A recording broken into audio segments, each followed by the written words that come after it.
ಶಾಂತಾಪುರ ಅನ್ನುವ ಊರಿನಲ್ಲಿ ರಾಮಲಿಂಗಂ ಗಂಗಮ್ಮ ಇಬ್ರಿಗೂ ಮಲ್ಲಿ ಅನ್ನುವ ಒಬ್ಳು ಮಗಳಿದ್ಲು. ಒಬ್ಳು ಮಗಳು ಅನ್ನೋದ್ರಿಂದ ಅವಳನ್ನ ದೂರ ಎಲ್ಲಿಗೂ ಕಳಿಸ್ಬಾರ್ದು ಅಂತ ಹುಡ್ಕೊಂಡ್ ಬಂದ ವರಗಳಲ್ಲಿ ಬುದ್ಧಿವಂತನಾದ ಸ್ವಲ್ಪ ಸೋಮಾರಿಯಾದ ಸುಬ್ಬಯ್ಯನನ್ನ ಮನೆ ಅಳಿಯನಾಗಿ ಮಾಡ್ಕೊಂಡ್ರು. ಮನೆ ಅಳಿಯ ಬುದ್ಧಿವಂತನಾಗಿದ್ರೆ ಕುಟುಂಬನ ಚೆನ್ನಾಗಿ ನೋಡ್ಕೊಳ್ತಾನೆ ಅನ್ನೋದು ರಾಮಲಿಂಗಂ.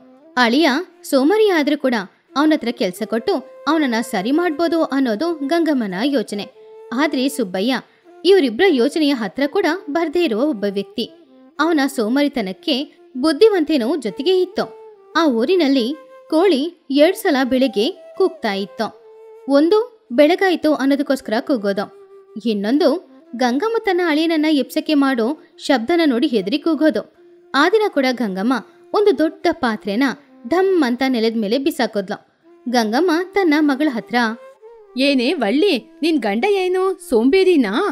ಇಷ್ಟು ಬೆಳಿಗ್ಗೆ ಆಗಿ ಬಿಸಿಲು ಹೊಡಿತಾ ಇದೆ, ಎಲ್ರೂ ಕೆಲ್ಸಕ್ಕೆ ಹೊರಟು ಹೋದ್ರೆ ನಿನ್ ಗಂಡ ಮಾತ್ರ ಆರಾಮವಾಗಿ ನಿದ್ರೆ ಮಾಡ್ತಾ ಇದ್ದಾನೆ. ಅದನ್ನು ಕೇಳಿ ಮಲ್ಲಿ, ಅಮ್ಮ ಹಾಗೆಲ್ಲ ಹೇಳ್ಬೇಡ, ರಾತ್ರಿಯಿಂದ ಅವರಿಗೆ ತುಂಬಾ ಸೊಂಟ ನೋವು ಅಂತ ಹೇಳ್ತಾ ಇದ್ರು, ಅದಕ್ಕೆ ಬಿಟ್ಟೆ. ಆವಾಗ ಸುಬ್ಬಯ್ಯ ಮಲ್ಕೊಂಡೆ, ಮತ್ತೆ ನಿನ್ನೆಯಿಂದ ನನಗೆ ತುಂಬಾನೇ ಸೊಂಟ ನೋವು. ಹುಲ್ಲೆತ್ತಕ್ಕೆ ಹೋಗಿದ್ದೋ ಅಲ್ವಾ, ಆ ಹುಲ್ಲು ಮೂಟೆ ನನ್ ಮೇಲೇನೆ ಬಿತ್ತು, ಅದರಿಂದನೇ ನನಗೆ ಇವತ್ತು ತುಂಬಾನೇ ಸೊಂಟ ನೋವತ್ತೆ. ಅದನ್ನು ಕೇಳಿ ಗಂಗಮ್ಮ, ಏನ್ ಅಳಿಯಂದ್ರೆ ಸೊಂಟ ನೋವು ಅಂತ ಹೇಳ್ತಾ ಇದ್ದೀರಾ? ಹುಲ್ಲು ನಿಮ್ಮ ಸೊಂಟದ ಮೇಲೆ ಬಿತ್ತ ಅಥವಾ ನೀವು ಹುಲ್ಲಿನ ಮೇಲೆ ಮಲಗಿ ನಿದ್ರೆ ಮಾಡ್ತಾ ಇದ್ರಾ? ಏನ್ ನಡೀತು ಅಂತ ನಾನೇನ್ ನೋಡಿಲ್ವಾ ಏನೋ? ಸುಬ್ಬಯ್ಯ ಮೆಲ್ಲೆ ಎದ್ದು ಕೂತ್ಕೊಂಡು ಬೇಜಾರಿಂದ ಮುಖಾನ ಇಟ್ಕೊಂಡು, ಅತ್ತೆ, ನನ್ ಕೈನ ನೋಡಿದ್ರ ಹೇಗೆ ಹೂವಿನ ಹಾಗೆ ಇದೆ ಅಂತ. ನನ್ನಿಂದ ಕಷ್ಟಪಟ್ಟು ಕೆಲಸ ಮಾಡಕ್ಕಾಗಲ್ಲ, ಬಿಸಿಲಲ್ಲಿ ಹೋಗಿ ಕೆಲಸ ಮಾಡು ಅಂತ ಹೇಳ್ತೀರಾ. ಬಿಸಿಲು ಕೂಡ ನನಗೆ ಆಗೋದಿಲ್ಲ, ಬೇಕಾದ್ರೆ ಮಳ್ಳಿನ ಕಳಿಸಿ ಮನೆ ಕೆಲ್ಸನ ನಾನ್ ಮಾಡ್ತೀನಿ ಅತ್ತೆ. ಹೌದೌದು, ನೀನೋಗಿ ಮನೆ ಕೆಲಸ ಮಾಡ್ತೀಯಾ? ಮನೆಯಲ್ಲಿ ಮಾಡಿಟ್ಟ ಅಡಿಗೆನ ಬೇಕಾದ್ರೆ ತಿಂತೀಯಾ? ಸರಿ, ಕಷ್ಟಪಟ್ಟು ಕೆಲಸ ಮಾಡಕ್ಕಾಗಲ್ಲ ಅಲ್ವಾ? ಆ ಹಸುಗಳನ್ನ ಮೇಯ್ಲಿಕ್ಕೆ ಬಿಟ್ಟು ಬಾ.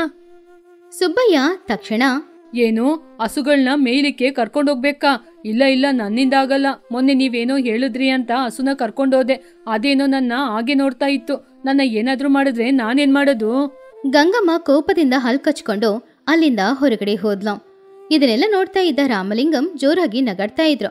ರಾಮಲಿಂಗಂ ಅವರ ಅಳಿಯನ ಹತ್ರ ಬಂದು, ಅಳಿಯಂದ್ರೆ ನೀವು ತುಂಬಾ ಬುದ್ಧಿವಂತರು, ನಿಮ್ಮ ಬುದ್ಧಿವಂತಿಕೆಯನ್ನ ನನ್ನ ಹೆಂಡತಿ ಜೊತೆ ತೋರ್ಸಕ್ಕಾಗಲ್ಲ. ಅವಯ್ಯ, ನನ್ನಿಂದ ಕಷ್ಟಪಟ್ಟು ಕೆಲಸ ಮಾಡಕ್ಕಾಗಲ್ಲ, ನನಗೂ ಒಳ್ಳೆ ಕಾಲ ಬರುತ್ತೆ, ಬೇಕಾದ್ರೆ ನೀವು ಕೂಡ ನೋಡ್ತಾ ಇರಿ. ತೇನೆ ನನ್ನ ಹತ್ರ ಬಂದು, ಅಳಿಯಂದ್ರೆ ನಿಮಗೆ ಕುಡಿಯಕ್ಕೆ ಕಾಫಿ ಟೀ ಏನಾದ್ರೂ ಬೇಕಾ ಅಂತ ಕೇಳ್ತಾರೆ. ಹೌದೌದು, ಕೇಳ್ತಾಳೆ, ಅದಕ್ಕೋಸ್ಕರ ನಾನು ಕಾಯ್ತಾ ಇದ್ದೀನಿ. ಹೀಗೆ ದಿನಗಳು ಹೋಗ್ತಾ ಇತ್ತು. ಗಂಗಮ್ಮ ಏನೇ ಕೆಲಸ ಹೇಳಿದ್ರು ಕೂಡ ಸುಬ್ಬಯ್ಯ ಅವನ ಬುದ್ಧಿವಂತಿಕೆಯಿಂದ ಏನಾದ್ರೂ ಕಾರಣ ಹೇಳಿ ತಪ್ಪಿಸ್ಕೊಳ್ತಿದ್ದ. ಮೆಣಸನ್ನ ಬಿಸಿಲಲ್ಲಿ ಒಣಗಾಕಿ ನೋಡ್ಕೋ ಅಂತ ಹೇಳಿದ್ರೆ ಮೆಣಸು ಘಾಟಿಗೆ ನನಗೆ ಕೆಮ್ಮು ಬರುತ್ತೆ, ಆಮೇಲೆ ಹುಷಾರಿಲ್ಲದೆ ಆಗುತ್ತೆ ಅಂತ ಹೇಳ್ತಿದ್ದ. ಸರಿ, ಸಂತೆಗೆ ಹೋಗಿ ತರಕಾರಿ ತಗೊಂಡ್ ಬಾ ಅಂತ ಹೇಳಿದ್ರೆ ನನಗೆ ಲೆಕ್ಕ ಸರಿಯಾಗಿ ಬರಲ್ಲ, ನಾನು ಹಣ ತಗೊಂಡು ಹೋದ್ರೆ ಅಂಗಡಿಯವನು ಹಣದ ವಿಷಯದಲ್ಲಿ ನನ್ನನ್ನ ಮೋಸ ಮಾಡ್ಬಿಡ್ತಾನೆ ಅಂತ ಹೇಳ್ತಿದ್ದ. ಗಂಗಮ್ಮ ಅವಳ ತಾಳ್ಮೆನ ಕಳ್ಕೊಂಡ್ಲು. ಹೇಗಾದ್ರೂ ಮಾಡಿ ತನ್ನ ಅಳಿಯನ ಸೋಮರಿತನನ ಬಿಡ್ಸಕ್ಕೆ ಏನಾದ್ರೂ ಒಂದು ಪ್ಲಾನ್ ಹಾಕ್ಬೇಕು ಅಂತ ಅವಳು ಅಂದ್ಕೊಳ್ತಾ ಇದ್ಲು. ಈ ಸಲ ಅವನ ಬುದ್ಧಿವಂತಿಕೆಯಿಂದ ಅವನು ತಪ್ಪಿಸ್ಕೊಳ್ಬಾರ್ದು ಅಂತ ಅವಳು ಡಿಸೈಡ್ ಮಾಡೋದ್ಲು. ಆ ದಿನ ರಾತ್ರಿ ಗಂಗಮ್ಮ ತನ್ನ ಗಂಡನ ಹತ್ತಿರ ಹೋಗಿ, ನೋಡ್ರಿ, ಅಳಿಯಂದಿರ್ನ ಹೀಗೇನೆ ಬಿಟ್ರೆ ಸರಿಯಾಗಲ್ಲ, ಅವರಿಗೆ ಸರಿಯಾದ ಪಾಠವನ್ನು ಕಲಿಸ್ಬೇಕು ನಾವು. ನಾನು ಅಳಿಯಂದಿರಿಗೆ ಒಂದು ಪೈಪೋಟಿಯನ್ನು ಏರ್ಪಾಡು ಮಾಡ್ತೀನಿ, ಅದರಲ್ಲಿ ಮಾತ್ರ ಅವರು ಗೆದ್ರೆ ಅವ್ರು ಕೇಳೋದನ್ನ ನಾನ್ ಮಾಡ್ಕೊಡ್ತೀನಿ, ಇಲ್ಲದಿದ್ರೆ ನನ್ ಜೊತೆ ಹೊಲಕ್ಕೆ ಕೆಲ್ಸಕ್ ಬರ್ಬೇಕು. ರಾಮಲಿಂಗಂ ಭಯದಿಂದ, ಗಂಗಾ, ನಮ್ಮ ಅಳಿಯಂದಿರ್ನ ಹಾಗೆಲ್ಲ ಹೇಳ್ಬೇಡ, ಪಾಪ ಅವರು ಅಮಾಯಕರು. ಸುಮ್ನೆ ಇರ್ತೀರಾ? ಅವ್ರನ್ನ ಹೋಗಿ ಅಮಾಯಕರು ಅಂತ ಹೇಳ್ತಾ ಇದ್ದೀರಾ? ಅವರಿಗೆ ಸರಿಯಾದ ಪಾಠ ನಾನ್ ಹೇಳ್ಕೊಡ್ತೀನಿ. ಮರುದಿನ ಬೆಳಗ್ಗೆ ಅಳಿಯಂದ್ರನ್ನ ಮನೆ ಹೊರಗಡೆ ಬಂದು ಕೂರ ಕೇಳಿದ್ಲು ಗಂಗಮ್ಮ. ಇಲ್ಲಿ ನೋಡಿ ಅಳಿಯಂದ್ರೆ, ನೀವು ತುಂಬಾ ಬುದ್ಧಿವಂತರಂತೆ, ಅದರಿಂದ ನಿಮಗೋಸ್ಕರ ಒಂದು ಕೆಲಸ ಕೊಡ್ತೀನಿ. ನಮ್ಮ ಊರಿನ ಹೊರಗಡೆ ಸಿಂಗಣ್ಣ ಕತ್ತೆ ಇಟ್ಕೊಂಡಿದ್ದಾರಲ್ವಾ? ಸುಬ್ಬಯ್ಯ ಆಸಕ್ತಿಯಿಂದ, ಹೌದತ್ತೆ, ಇದೆ. ಅದು ಒದ್ರೆ ನಾವು ಕೆಳಗೆ ಬಿದ್ಬಿಡ್ತೀವಿ. ಆ ಕತ್ತೆನೆ, ಅದೇ ಈ ನಡುವೆ ಒಂದು ಮರಿ ಕೂಡ ಹಾಕ್ತು. ಆ ಕತ್ತೆನ ಎಳ್ಕೊಂಡೋಗಿ ಊರೊಳಗೆ ಅದರ ಹಾಲನ್ನು ಮಾರಾಟ ಮಾಡಿ ಹಣವನ್ನು ಸಂಪಾದನೆ ಮಾಡ್ಬೇಕು. ಅದೇ ನಾನ್ ನಿಮಗೆ ಇಡುವಂತಹ ಪರೀಕ್ಷೆ. ಅದನ್ನು ಕೇಳಿ ರಾಮಲಿಂಗಂ ಹಾಗೂ ಮಲ್ಲಿಯ ಮುಖಾನೇ ಬಾಡಿ ಹೋಯ್ತು. ಕತ್ತೆ ಹಾಲನ್ನ ಯಾರು ತಗೊಳ್ತಾರೆ? ಅದು ಅಲ್ಲದೆ ಕತ್ತೆ ಹಾಲು ಕರಿಯೋದನ್ನೋದು ಸಾಧಾರಣ ವಿಷಯ ಏನೂ ಇಲ್ವಲ್ಲ. ಅಮ್ಮ, ಏನಮ್ಮ ನೀನು? ಅವರಿಗೆ ಇದ್ರ ಬಗ್ಗೆಲ್ಲ ಗೊತ್ತಿಲ್ಲಮ್ಮ.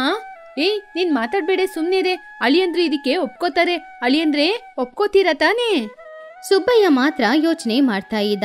ಅವನ ಮುಖದಲ್ಲಿ ಯಾವುದೇ ಚಿಂತೆಯನ್ನು ಕಾಣಿಸ್ತಿರ್ಲಿಲ್ಲ. ಅದಕ್ಕೆ ಬದಲಾಗಿ ನಗುನೇ ಇತ್ತು.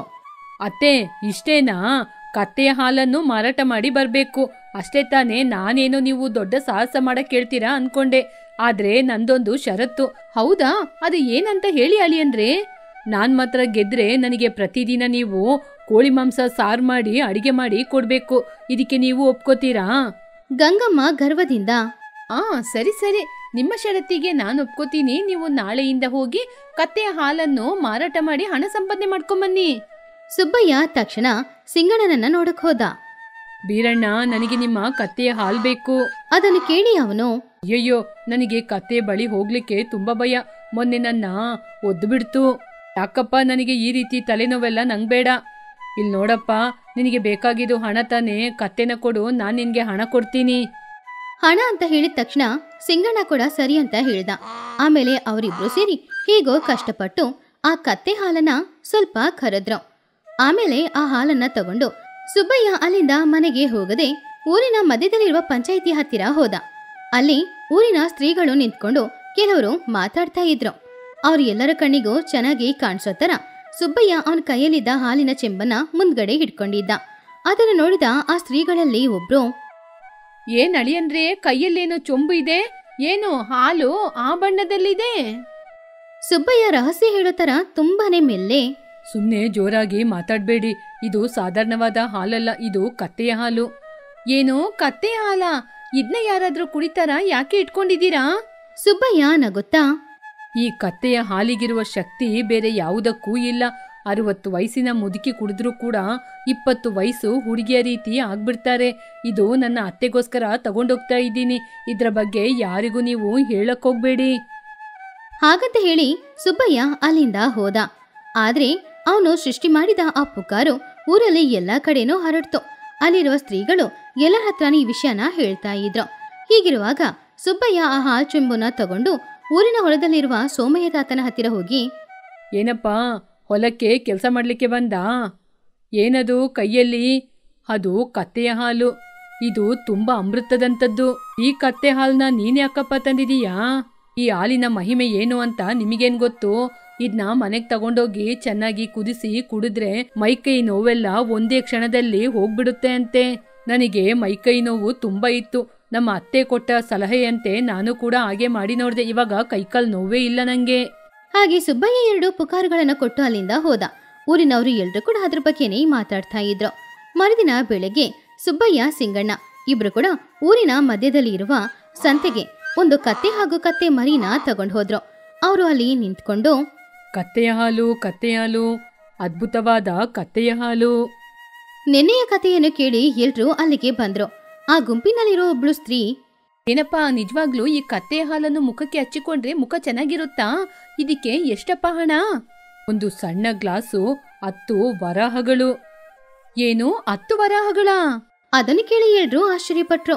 ಅಷ್ಟರಲ್ಲಿ ಸೋಮಯ್ಯ ತಾತ ಕೂಡ ಅಲ್ಲಿಗೆ ಬಂದ್ರು. ಏನಪ್ಪಾ, ನನಗೂ ಒಂದು ಗ್ಲಾಸ್ ಕೊಡು, ನಾನು ಕೈಕಾಲ್ ನೋವಿನಿಂದ ಸಾಯ್ತಾ ಇದ್ದೀನಿ.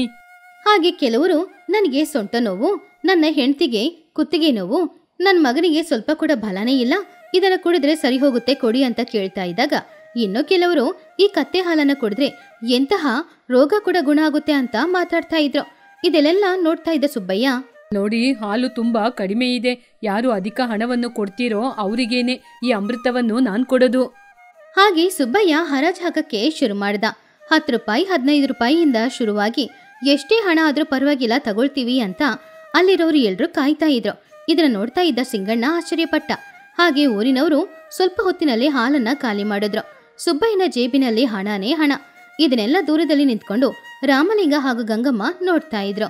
ಗಂಗಮ್ಮ ಅಲ್ಲಿ ಕಾಣ್ತಾ ಇರೋ ದೃಶ್ಯನ ಅವಳಿಂದ ನಂಬಲಿಕ್ಕೆ ಆಗ್ಲಿಲ್ಲ. ಆದ್ರೆ ರಾಮಲಿಂಗ ಮಾತ್ರ ನಗುತ್ತಾ, ನೋಡ್ದ ಗಂಗಾ, ನಮ್ಮ ಅಳಿಯಂದ್ರ ಬುದ್ಧಿವಂತಿಕೆ ಮುಂದೆ ನಿನ್ ಕೆಲ್ಸ ಏನು ಮಾಡಕ್ಕಾಗಲ್ಲ. ಗಂಗಮ್ಮನಿಗೆ ಏನ್ ಹೇಳೋದು ಅಂತಾನೆ ಅರ್ಥ ಆಗ್ಲಿಲ್ಲ. ತನ್ನ ಅಳಿಯ ಸೋಮಾರಿ ಆದ್ರೂ ಕೂಡ ಬುದ್ಧಿವಂತಾನೆ ಅನ್ನೋದನ್ನ ಅವಳು ಒಪ್ಕೊಂಡ್ಲು. ಹಾಗೆ ಸಂಪಾದನೆ ಮಾಡಿದ ಹಣನ ತಗೊಂಡ್ ಬಂದು ತನ್ನ ಅತ್ತೆಯ ಹತ್ತಿರ ಕೊಟ್ಟು ಸುಬ್ಬಯ್ಯ ಈ ರೀತಿ ಹೇಳ್ದ, ಅತ್ತೆ, ಇದು ಹಾಲ್ ಮಾರಾಟ ಮಾಡಿ ಬಂದ ಹಣ. ಸಿಂಗಣ್ಣನಿಗೆ ಸೇರಬೇಕಾದ ಹಣವನ್ನು ಕೊಟ್ಟು ನನ್ನ ಪಾಲನ್ನು ನಾನ್ ತಂದಿದ್ದೀನಿ. ಇವಾಗ ಹೇಳಿ ನಾನು ಓಡೋಗ್ಬಿಡ್ತೀನಾ? ಗಂಗಮ್ಮನಿಂದ ಏನು ಮಾತಾಡಕ್ಕಾಗ್ಲಿಲ್ಲ. ಅವಳು ಪ್ರಶಾಂತವಾಗಿ ಹಣನ ನೋಡಿದ್ಲು ಅಷ್ಟೇ. ಅತ್ತೆ, ಕೈಕಾಲು ನೋವನ್ನ ಅಧಿಕ ಮಾಡಿಕೊಂಡು ಹೊಲದಲ್ಲಿ ಕಷ್ಟಪಟ್ಟು ಕೆಲಸ ಮಾಡೋದು ಮಾತ್ರ ಬುದ್ಧಿವಂತಿಕೆ ಅಲ್ಲ, ಬುದ್ಧಿಯನ್ನು ಉಪಯೋಗಿಸಿ ಮಾಡುವುದೇ ಬುದ್ಧಿವಂತಿಕೆ ಕೆಲಸ. ನೀವು ಹೇಳಿದ ಹಾಗೆ ಹೊಲಕ್ಕೆ ಹೋಗಿ ನಾನು ಕಷ್ಟಪಟ್ಟು ಕೆಲಸ ಮಾಡಿದ್ರೆ ನನಗೆ ಇಷ್ಟೊಂದು ಹಣ ಸಿಗ್ತಾ ಇರಲಿಲ್ಲ. ಇವತ್ತು ನಾನು ಹಾಲಿನ ಮಾರಾಟದಿಂದ ಇಷ್ಟೊಂದು ಹಣ ಸಂಪಾದನೆ ಮಾಡಿದ್ದೀನಿ. ಕೆಲವರು ಈ ರೀತಿ ಕೆಲಸವನ್ನು ಮಾಡಿದಾಗ ಅವರನ್ನು ಕೇವಲಪಡಿಸದೆ ಅವರಿಗೆ ಉತ್ಸಾಹವನ್ನು ತುಂಬಬೇಕು. ಆವಾಗ ಗಂಗಮ್ಮನಿಗೆ ಒಂದು ವಿಷಯ ಅರ್ಥ ಆಯಿತು. ಅವರ ಅಳಿಯ ಸೋಮಾರಿಯಲ್ಲ, ಅವನು ನಿಜವಾಗ್ಲೂ ದೊಡ್ಡ ಬುದ್ಧಿವಂತ ಅನ್ನೋದನ್ನ ಒಪ್ಕೊಂಡ್ರು. ಅವರ ಸೋಮಾರಿತನದ ಹಿಂದ್ಗಡೆ ಎಲ್ಲ ಕೆಲಸಗಳನ್ನು ಸುಲಭವಾಗಿ ಮುಗಿಸುವ ಬುದ್ಧಿವಂತಿಕೆ ಅವನ ಹತ್ರ ಇತ್ತು. ಆವಾಗ ಗಂಗಮ್ಮ ನಗುತ್ತಾ, ಹೌದು ಅಳಿಯಂದ್ರಿ, ನಾನ್ ನಿಮ್ನ ತುಂಬಾ ಕೇವಲಪಡಿಸಿ ಮಾತಾಡ್ಬಿಟ್ಟೆ, ನನ್ನನ್ನು ಕ್ಷಮಿಸಿ. ಮನೆಯೊಳಗೆ ಬನ್ನಿ, ನಿಮಗೆ ತುಂಬಾ ಇಷ್ಟವಾದ ಕೋಳಿ ಮಾಂಸ ಸಾರನ್ನು ನಾನೇ ನನ್ನ ಕೈಯಾರೆ ಮಾಡಿ ಕೊಡ್ತೀನಿ. ಆ ದಿನದಿಂದ ಗಂಗಮ್ಮ ಸುಬ್ಬಯ್ಯನನ್ನ ಬೆಳಿಗ್ಗೆನೆ ಎಪ್ಸಿ ಕೆಲಸ ಮಾಡು ಅಂತ ಹೇಳೋದನ್ನ ಬಿಟ್ಬಿಟ್ಲು. ಅದ್ ಮಾತ್ರ ಅಲ್ಲ, ಊರಿನಲ್ಲಿ ಯಾರಿಗೆ ಏನೇ ಸಮಸ್ಯೆ ಬಂದ್ರೂ ಎಲ್ರೂ ಗಂಗಮ್ಮನ ಹತ್ರ ಬಂದು ಹೇಳ್ಕೊಳ್ತಾ ಇದ್ರು. ಗಂಗಮ್ಮ ತನ್ನ ಅಳಿಯನ ಹತ್ರ ಆ ಸಮಸ್ಯೆನೇ ಹೇಳಿ ಮನೆ ಕೆಲಸ, ಅವರ ಸಮಸ್ಯೆ ಎಲ್ಲನೂ ಸುಲಭವಾಗಿ ಸರಿ ಮಾಡೋದು ಹೇಗೆ ಅನ್ನೋದನ್ನ ತಿಳ್ಕೊಳ್ತಿದ್ಲು. ಹಾಗೆ ಸುಬ್ಬಯ್ಯ ತನ್ನ ಅತ್ತೆ ಹತ್ತಿರ ಒಳ್ಳೆ ಹೆಸರು ಕೂಡ ತಗೊಳ್ತಾ ಇದ್ದ. ಹಾಗೇನೆ ಅವನ ಕುಟುಂಬದ ಜೊತೆ ಸಂತೋಷವಾಗಿ ಬಾಳ್ತಿದ್ದ. ಈ ಕಥೆಯಲ್ಲಿರುವ ನೀತಿ ಏನು ಅಂದ್ರೆ, ದೇಹ ಬಲನ ಉಪಯೋಗ ಮಾಡಿ ಕೆಲಸ ಮಾಡೋದು ಮಾತ್ರ ಮುಖ್ಯ ಅಲ್ಲ, ಬುದ್ಧಿವಂತಿಕೆನ ಉಪಯೋಗ ಮಾಡಿ ಕೆಲಸನ ಸುಲಭವಾಗಿ ಮಾಡೋದು ಕೂಡ ನಿಜವಾಗ್ಲೂ ತುಂಬಾ ಒಳ್ಳೆ ವಿಷಯನೇ. ಯಾರು ಎಂಥವ್ರು ಅಂತ ತಿಳ್ಕೊಂಡು ಅವ್ರ ಹತ್ರ ಏನ್ ಸಾಮರ್ಥ್ಯ ಇದೆ ಅಂತ ತಿಳ್ಕೊಂಡು ಅವ್ರನ್ನ ಅದೇ ರೀತಿಯಲ್ಲಿ ಕೆಲಸ ಮಾಡಿಸ್ಬೇಕು. ಸುತ್ತಮುತ್ತ ಹಸಿರಾಗಿರುವ ಹೊಲಗಳು, ಬೆಟ್ಟಗಳ ಮಧ್ಯದಲ್ಲಿರುವ ಸೋಮನಾಥಪುರ ಅನ್ನುವ ಚಿಕ್ಕ ಗ್ರಾಮ ಮಾತ್ರ ಆ ಹಚ್ಚ ಹಸಿರುತನ ಇಲ್ಲದೇ ಇತ್ತು. ಆ ಊರಿನೊಳಗಡೆ ಕಾಲಿಡುವಾಗ್ಲೇ ಒಣಗೋಗಿರುವ ಮಣ್ಣು, ಅರ್ಧ ಕುಸಿದು ಬಿದ್ದಿರುವ ಚಿಕ್ಕ ಚಿಕ್ಕ ಗುಡಿಸಲುಗಳು, ಹಸುಗಳೇ ಇಲ್ಲದೆ ಇರುವ ಪಾಕಗಳು ನಮ್ಮನ್ನ ಸ್ವಾಗತಿಸುತ್ತೆ. ಆ ಊರಿನಲ್ಲಿರುವ ನದಿಯಲ್ಲಿ ತುಂಬಾ ನೀರಿದ್ರು ಕೂಡ ಸುತ್ತಿ ಇರುವ ಹೊಲಗಳೆಲ್ಲಾನು ಒಣಗೋಗಿತ್ತು.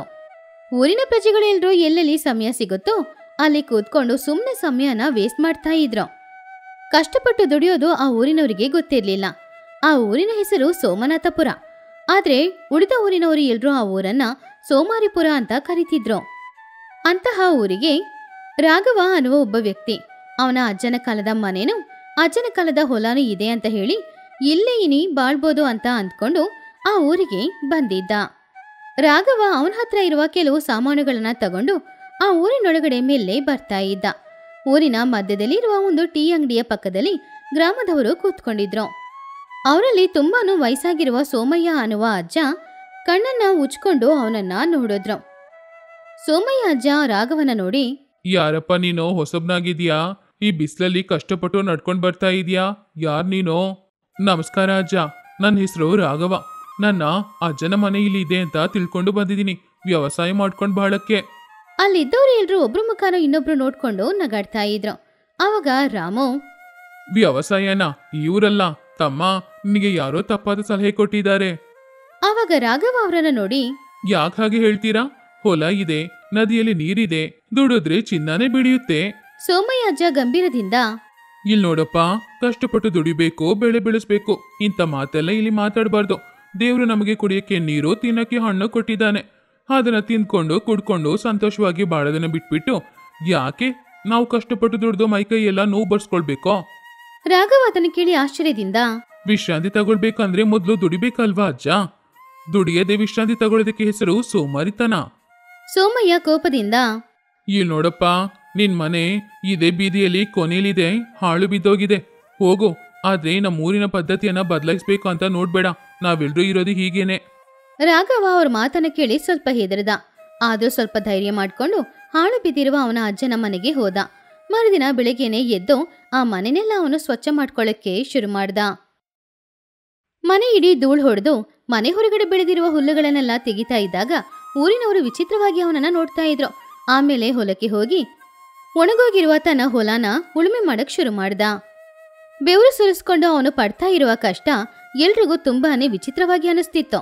ಆ ಕಡೆ ಹೋಗ್ತಾ ಇದ್ದ ಭೀಮಯ್ಯ, ರಂಗ ಇಬ್ರು ನಿಂತು ಅವನನ್ನ ನೋಡಿದ್ರು. ಏನೋ ರಾಘವ, ಯಾಕೆಷ್ಟು ಕಷ್ಟಪಡ್ತಾ ಇದೀಯಾ? ಹೀಗೆ ಕಷ್ಟಪಟ್ರೆ ನಿನ್ ಕೈಯೆಲ್ಲ ಉರಿಯೋದಿಲ್ವಾ? ಹೌದು, ಇಷ್ಟು ಕಷ್ಟಪಡೋದ್ಕಿಂತ ಈ ಮರದಲ್ಲಿರುವ ಸೀಬೆ ಹಣ್ಣನ್ನ ತಿಂದು ಆ ಮರದ ಕೆಳಗಡೆನೆ ಮಲಗಿದ್ರೆ ಚೆನ್ನಾಗಿರುತ್ತೆ. ಆವಾಗ, ಇವತ್ತು ಸೀಬೆ ಹಣ್ಣು ಸಿಗ್ತಾ ಇದೆ, ತಿನ್ಬೋದು. ನಾಳೆ ಸೀಬೆ ಹಣ್ಣು ಸಿಗ್ಲಿಲ್ಲ ಅಂದ್ರೆ ಅದಕ್ಕೆ ಕಷ್ಟಪಟ್ಟು ದುಡಿದ್ರೆ ದಿನ ಅನ್ನ ಇರುತ್ತೆ. ರಂಗ ನಗುತ್ತಾ, ಅಯ್ಯೋ, ದೊಡ್ಡ ಮಾತು ಮಾತಾಡ್ತಿದ್ಯಾ. ನೋಡೋಣ ನೀನ್ ಅನ್ಕೊಂಡಿದ್ದು ನಡೆಯುತ್ತಾ ಅಂತ.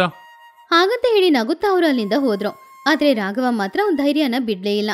ಹಗಲು ರಾತ್ರಿ ತುಂಬಾನು ಕಷ್ಟಪಟ್ಟು ಅವನ ಹೊಲದಲ್ಲಿ ವ್ಯವಸಾಯ ಮಾಡೋದಕ್ಕೋಸ್ಕರ ಪ್ರಯತ್ನ ಪಡ್ತಿದ್ದ.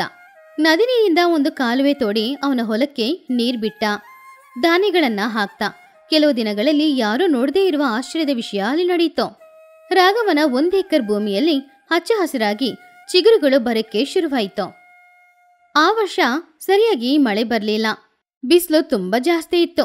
ನದಿ ನೀರು ಮೆಲ್ಲೆ ಮೆಲ್ಲೆ ಒಣಗೋಗ್ತಾ ಇತ್ತು. ಗ್ರಾಮದ ಪ್ರಜೆಗಳು ಯಾವಾಗ್ಲೂ ತಿಂತಾ ಇರುವ ಹಣ್ಣುಗಳು ತರಕಾರಿಗಳು ಯಾವುದೂ ಸಿಗ್ಲೇ ಇಲ್ಲ. ಅವರ ಸೋಮಾರಿ ಜೀವನಕ್ಕೆ ಒಂದು ದೊಡ್ಡ ಅಡ್ಡಿನೇ ಬಂದಿತ್ತು. ಮೊದಲು ಅದನ್ನ ಸಾಧಾರಣವಾಗಿ ತಗೊಂಡ್ರು ಕೂಡ ದಿನಗಳು ಹೋಗ್ತಾ ಹೋಗ್ತಾ ಅವರೆಲ್ಲರೂ ಹಸುವಿಂದ ಕಷ್ಟಪಡ್ತಾ ಇದ್ರು. ಒಂದಿನ ಸಂಜೆ ಸಮಯ ಗ್ರಾಮದವರು ಎಲ್ರೂ ಒಟ್ಟಿಗೆ ಕೂಡಿ ಮಾತಾಡ್ತಾ ಇದ್ರು. ಅವರ ಮುಖದಲ್ಲಿ ಚಿಂತೆ ಸ್ಪಷ್ಟವಾಗಿ ಕಾಣಿಸ್ತಾ ಇತ್ತು. ಸೋಮಯ್ಯ, ಪರಿಸ್ಥಿತಿ ಸರಿಯಿಲ್ಲ. ನದಿಯಲ್ಲಿ ನೀರು ಕಡಿಮೆ ಆಗ್ತಾ ಇದೆ. ತಿನ್ನಕ್ಕೆ ಹಣ್ಣುಗಳು ಏನು ಸಿಗ್ತಾನೆ ಇಲ್ಲ. ಮಕ್ಕಳು ಹಸುವಿಂದ ಕಷ್ಟಪಡ್ತಿದ್ದಾರೆ.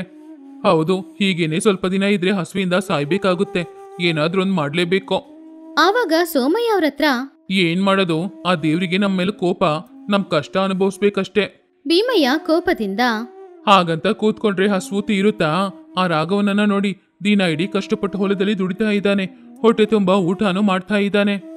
ಹಾಗಂತ ಅವನು ಹೇಳಿದನ್ನ ಕೇಳಿ ಎಲ್ಲರ ದೃಷ್ಟಿನೂ ರಾಘವನ ಹೊಲದ ಮೇಲೆ ಹೋಯ್ತು. ರಾಘವ ತನ್ನ ಹೊಲದಲ್ಲಿರುವ ತರಕಾರಿಗಳನ್ನ ಕೊಯ್ತಾ ಇದ್ದ. ಅವನು ಸ್ವಲ್ಪ ಮುಂಚೆನೆ ಆಲೋಚನೆ ಮಾಡಿ ಅವನ ಹೊಲದಲ್ಲಿ ಒಂದು ಬಾವಿಯನ್ನ ತೋಡಿದ. ಆದ್ರಿಂದ ಅವನಿಗೆ ನೀರಿಗೆ ಯಾವುದೇ ಕಷ್ಟನೂ ಇಲ್ಲ. ಆವಾಗ ಸೋಮಯ್ಯ ಎಲ್ಲರ ಹತ್ರ, ಅವನೊಬ್ನೇ ಇದ್ದಾನೆ, ನಾವ್ ಇಷ್ಟ ಜನ ಇದ್ದೀವಿ. ಅವನತ್ರ ಹೋಗಿ ಬೇಡಿ ಕೇಳೋದಾ? ನಮ್ಮ ಊರಿನ ಗೌರವ ಏನಾಗೋದು? ಗೌರವನ? ಹಸುವಿಂದ ಸಾಯ್ತಾ ಇದ್ದೀವಿ. ಗೌರವನ ಇಟ್ಕೊಂಡು ಏನ್ ಮಾಡೋದು? ಅವನು ಒಳ್ಳೆಯವನು, ನೋಡಿದ್ರೆ ಸಹಾಯ ಮಾಡತಾರನೇ ಅನಿಸ್ತಾ ಇದೆ. ಬನ್ನಿ ಹೋಗಿ ಕೇಳೋಣ. ಎಲ್ರಿಗೂ ಇಷ್ಟನೇ ಇಲ್ಲ ಅಂದ್ರೂ ಕೂಡ ಬೇರೆ ದಾರಿ ಇಲ್ಲದೆ ಎಲ್ರೂ ಮೆಲ್ಲೆ ರಾಘವನ ಹೊಲಕ್ಕೆ ಹೋದ್ರು. ನಡೆಯಕ್ಕಾಗದೆ ತುಂಬಾನು ಸುಸ್ತಾಗಿ ಮೆಲ್ಲೆ ಮೆಲ್ಲೆ ನಡ್ಕೊಂಡು ಅವರೆಲ್ರೂ ರಾಘವನ ಹೊಲದ ಹತ್ತಿರ ಹೋಗಿ ನೋಡಿದಾಗ ರಾಘವನ ಹೊಲ ತುಂಬಾನು ಚೆನ್ನಾಗಿತ್ತು. ಅದೇ ರೀತಿ ರಾಘವ ಕೂಡ ತುಂಬಾನು ಆರೋಗ್ಯವಾಗಿ ಕಾಣಿಸ್ತಿದ್ದ. ಅವನನ್ನ ನೋಡಿ ಅಸೂಯೆ ಅವಮಾನ ಎರಡೂ ಬಂತು ಅವರೆಲ್ರಿಗೂ. ರಾಘವ ಅವರನ್ನ ನೋಡಿ ಕೆಲ್ಸನ ನಿಲ್ಸಿ ಬಂದ. ಆವಾಗ ರಾಘವ ಅವ್ರ ಹತ್ರ, ಏನಜ್ಜ, ಎಲ್ರೂ ಇಲ್ಲಿಗೆ ಬಂದಿದ್ದೀರಾ? ಏನಾದ್ರೂ ಸಮಸ್ಯೆನಾ? ಆವಾಗ ಸೋಮಯ್ಯ ಏನ್ ಹೇಳಿದು ಅಂತ ಗೊತ್ತಿಲ್ದೆ, ಏನಿಲ್ಲ ರಾಘವ, ಊರಲ್ಲಿ ಕುಡಿಯಕ್ಕೆ ನೀರಿಲ್ಲ, ತಿನ್ನಕ್ಕೆ ಆಹಾರ ಇಲ್ಲ. ಅದಕ್ಕೆ ನೀನ್ ಸ್ವಲ್ಪ. ಸೋಮಯ್ಯ ಹೇಳಿ ಮುಗ್ಸೋದ್ಕಿಂತ ಮುಂಚೆನೆ, ನನಗೆ ಅರ್ಥ ಆಯ್ತು, ನಿಮ್ಗೆ ಆಹಾರ ಬೇಕು ಅಷ್ಟೇ ತಾನೆ? ಅವ್ರೆಲ್ರೂ ಹೌದು ಅನ್ನೋ ತರ ತಲೆ ಅಲ್ಲಾಡ್ಸಿದ್ರು. ನಾನ್ ನಿಮ್ಗೆ ಆಹಾರ ಕೊಡ್ತೀನಿ, ಆದ್ರೆ ಒಂದು ಷರತ್ತು. ಷರತ್ತಾ? ಪ್ರಾಣ ಕಾಪಾಡಿ ಕೇಳಿದ್ರೆ ಷರತ್ತಾಗ್ತೀಯಾ? ಸರಿ, ಏನ್ ಷರತ್ತದೋ? ನಾನ್ ನಿಮ್ಮೆಲ್ರಿಗೂ ಮೀನ್ ಹಿಡಿದು ಹೇಗೆ ಅಂತ ಕಲಿಸ್ಕೊಡ್ತೀನಿ. ನೀವೆಲ್ರೂ ಮೀನ್ ಹಿಡ್ಕೊಳ್ಳಿ, ನಾನ್ ಹಿಡಿದು ಕೊಡಲ್ಲ. ಹಾಗೇನೆ ನಾನು ಹೊಲದಲ್ಲಿ ಬೆಳೆ ಬೇಕು ಅಂದ್ರೂ ಕೂಡ ನೀವು ನನಗೋಸ್ಕರ ಒಂದು ಕೆಲಸ ಮಾಡ್ಬೇಕು. ಸೋಮಯ್ಯ ಅನುಮಾನದಿಂದ, ಏನ್ ಕೆಲ್ಸ? ನಮ್ಮೂರಿಗೆ 2 ಮೈಲ್ ದೂರದಲ್ಲಿ ಒಂದು ನದಿ ಇದೆ. ನಾವೆಲ್ಲರೂ ಕಷ್ಟಪಟ್ಟು ದುಡಿದ್ರೆ ಆ ನದಿಯಿಂದ ಒಂದು ಕಾಲುವೆ ಮೂಲಕ ನಮ್ಮೂರಿಗೆ ನೀರ್ ತಗೊಂಡ್ ಬರ್ಬೋದು.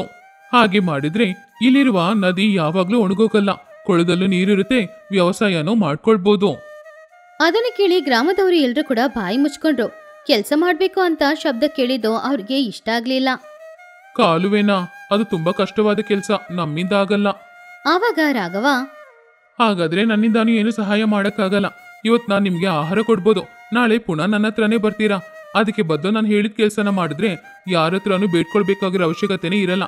ಯೋಚನೆ ಮಾಡ್ಕೊಳ್ಳಿ, ಹಸುವಿಂದ ಸಾಯ್ತೀರಾ ಇಲ್ಲ ನಾನು ಹೇಳಿದ ಹಾಗೆ ಕಷ್ಟಪಟ್ಟು ದುಡಿತೀರಾ? ಎಲ್ಲ ನಿಮ್ಮಿಷ್ಟ. ಹಾಗಂತ ಹೇಳಿ ರಾಘವ ಅವನ್ ಪಾಡಿಗೆ ಅವ್ನ್ ಕೆಲ್ಸ ಮಾಡಕ್ಕೆ ಶುರು ಮಾಡ್ದ. ಗ್ರಾಮದವ್ರು ಎಲ್ರೂ ಮಾತಾಡ್ಕೊಳ್ತಾ ಇದ್ರು. ಅವ್ರ ಕಣ್ಮುಂದ್ಗಡೆ ಹಸುವಿಂದ ಒದ್ದಾಡ್ತಾ ಇದ್ದ. ಅವರ ಕುಟುಂಬ ಬಂದು ಹೋಯಿತು. ರಾಘವ ಏನ್ ಹೇಳ್ತಾ ಇದ್ದಾನೆ ಅನ್ನೋದನ್ನ ಎಲ್ರೂ ಅರ್ಥ ಮಾಡ್ಕೊಂಡ್ರು. ಅವರಲ್ಲಿ ಮೊದ್ಲು ರಾಮು ರಾಘವ ಹೇಳಿದ ಕೆಲಸ ಮಾಡಕ್ಕೆ ಸಿದ್ಧನಾದ. ಆಮೇಲೆ ಜೊತೆಗಿರುವವರು ಎಲ್ರೂ ಕೂಡ ಕೆಲಸ ಮಾಡಕ್ಕೆ ಸಿದ್ಧರಾದ್ರು. ಕೊನೆಗೆ ಒಬ್ಬೊಬ್ರಾಗಿ ಕೆಲಸ ಮಾಡಕ್ಕೆ ಒಂದೊಂದು ಆಯುಧಗಳನ್ನ ತೆಗಿತಾ ಇದ್ರು. ಸೋಮಯ್ಯ ಕೂಡ ಒಂದು ಆಯುಧನ ತಗೊಂಡು ನಾನು ಕೂಡ ಕೆಲಸ ಮಾಡ್ತೇನೆ ಅಂತ ಹೇಳಿದ್ರು.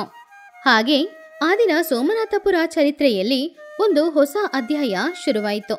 ಮರುದಿನ ಬೆಳಗ್ಗೆ ರಾಘವ ಎಲ್ರಿಗೂ ಏನ್ ಕೆಲ್ಸ ಅಂತ ಹೇಳ್ದ. ಎಲ್ರೂ ಕಾಲುವೆ ತೋಡಕ್ಕೆ ಶುರು ಮಾಡಿದ್ರು. ರಾಮು ಅವನ ಬೆವರನ್ನ ಒರೆಸ್ಕೊಂಡು, ಹಬ್ಬ, ಇಷ್ಟು ಕಷ್ಟವಾದ ಕೆಲಸ ನನ್ನ ಜೀವನದಲ್ಲಿ ಮಾಡಿಲ್ಲ, ಆದ್ರೆ ಸಂತೋಷನ ಆಗ್ತಿದೆ. ರಂಗ ಕೂಡ ನಗುತ್ತಾ, ಹೌದು, ಒಂದು ಒಳ್ಳೆ ಕೆಲಸ ಮಾಡ್ತಾ ಇದೀವಿ ಅನ್ನುವ ತೃಪ್ತಿಯೂ ಇದೆ. ರಾಘವ ಅವರನ್ನ ನೋಡಿ ಉತ್ಸಾಹದಿಂದ, ಚೆನ್ನಾಗಿ ಕೆಲಸ ಮಾಡ್ತಾ ಇದ್ದಾರೆ, ಬೇಗನೆ ಎಲ್ಲ ಕೆಲಸನೂ ಮುಗಿಸ್ಬಿಡ್ತಾರೋ ಏನೋ. ಕೆಲಸ ಮಾಡೋರಿಗೆ ರಾಘವ ಅವನ ಹೊಲದಲ್ಲಿ ಬೆಳೆದಿರುವ ತರಕಾರಿಗಳಿಂದ ಆಹಾರ ಬಡಿಸಿ ಕೊಡ್ತಾ ಇದ್ದ. ಕಷ್ಟಪಟ್ಟು ಕೆಲಸ ಮಾಡಿ ಎಲ್ರೂ ಅನ್ನ ತಿನ್ನುವಾಗ ಅದ್ರ ರುಚಿ ಅವ್ರೆಲ್ರಿಗೂ ತುಂಬಾನೇ ಇಷ್ಟ ಆಯ್ತು. ದಿನಗಳು ಹೋಗ್ತಾ ಇತ್ತು. ಅವರಲ್ಲಿರುವ ಸೋಮಾರಿತನ ಹೋಗಿ ಚುರುಕುತನ ಬಂತು. ಒಬ್ರಿಗಿನ್ನೊಬ್ರು ಸಹಾಯ ಮಾಡ್ಕೊಳ್ಳಕ್ಕೆ ಶುರು ಮಾಡಿದ್ರು. 10ನೇ ದಿನ ಸಂಜೆ ಸಮಯ ಕಾಲುವೆ ನಿರ್ಮಾಣನೂ ಪೂರ್ತಿಯಾಯಿತು. ಸೋಮಯ್ಯ ಸಂತೋಷದಿಂದ, ರಾಘವ, ನೀನೇ ಇದೆಲ್ಲದಕ್ಕೂ ಕಾರಣ. ಕೆಲಸ ಮಾಡೋದ್ರಲ್ಲಿ ಏನ್ ಸಂತೋಷ ಇದೆ ಅಂತ ಇವಾಗ ನಮ್ಗೆ ಗೊತ್ತಾಯ್ತು. ರಾಘವ ನಗುತ್ತಾ, ಇದ್ರಲ್ಲಿ ಏನಿದೆ ಅಜ್ಜ? ಕಷ್ಟಪಟ್ಟು ದುಡಿಯೋದು ಒಳ್ಳೇದು. ನಮ್ಮ ಕಷ್ಟಕ್ಕೆ ಏನ್ ಫಲ ಸಿಕ್ಕಿದೆ ಅಂತ ನೋಡೋಣ ಬನ್ನಿ.